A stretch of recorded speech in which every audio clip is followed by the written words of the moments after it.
Now, if we top out in June, that's why I'm hoping this altcoin dominance and flushes up. I just don't know how high it'll be. You might be wondering, like, what's the unit of measurement here? We don't know. We don't know. I can tell you that the others index, so the whole index, we already have that. I'll show you. And this is a beautiful chart that I made here for you. Okay, this is the others index, friends. You see this? The orange is the others index. Okay, now if you look at it, you can look at the left-hand side. It is around 224 billion. And if it goes back up to the March 2022 zone, it's 355 billion. So how much is that? Like 125 billion-ish? 125B.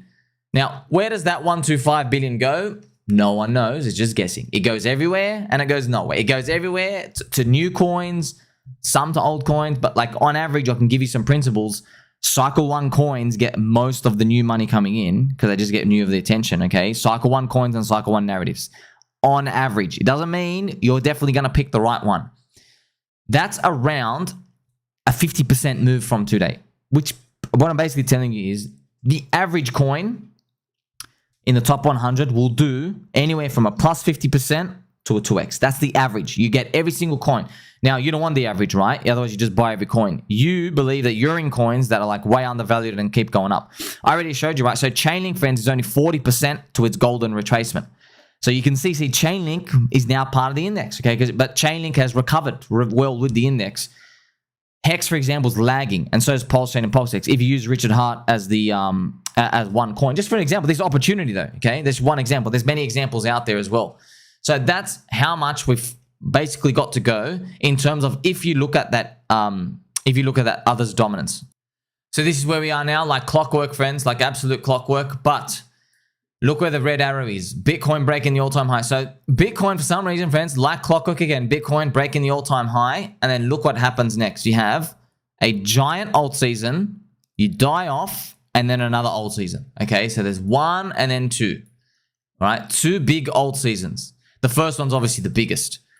Bitcoin halving altcoin run. Again, this was 2020. What did we have? We had this was the Dogecoin mania, Doge, ship, everything else. Now, this one was a fake one. Look how trash that was, by the way. Basically, barely got to the high. That's why it was like cut off. But this one, to be honest, we don't like to admit it, but it's true. Most of the altcoin run in 2021 went to NFTs. Many of them. You had a lot of retailers going into monkey JPEGs, pudgy penguins, everything. JPEGs everywhere. Just, yeah, it was NFTs. They got a big part of it. Crypto punks and everything. Okay, so a lot of people don't like to admit it, but it's true, right? It's because you're holding old coins. You're like, oh, I didn't participate. Yeah, friends. That's why Cycle 1 narratives, if they blow up, can be huge. You see? But look what happened here. After that, bear market, just like everything else. So now, here we are now. So this year's alt season, it's basically, we don't know how high it will go. It's just a recovery one, okay? We're waiting for the Bitcoin breaking the all-time high. Now, there's going to be two boxes here. So really, this is going to be like just a big box. But there's going to be the first one is the one that matters the most, friends. This is literally it, okay? Because I don't want to rely on that second one. Because in this second one, if we go back to 2021, this second one was a total failure, okay? Because you got to see most altcoins like Chainlink and Doge, they never went back to touch their all-time high. Litecoin, nothing. 90% of coins, that's a real stat, in the top 100, they did not go back to touch their all-time high, only 10%. So that's right. If you use last cycle as your metric, which I hope it's a bad cycle, an unlucky one. If you use that cycle, that means 90% of people are going to get absolutely destroyed, okay? Because 90% of the action you should be taking is to sell your altcoins on this Bitcoin all-time high break.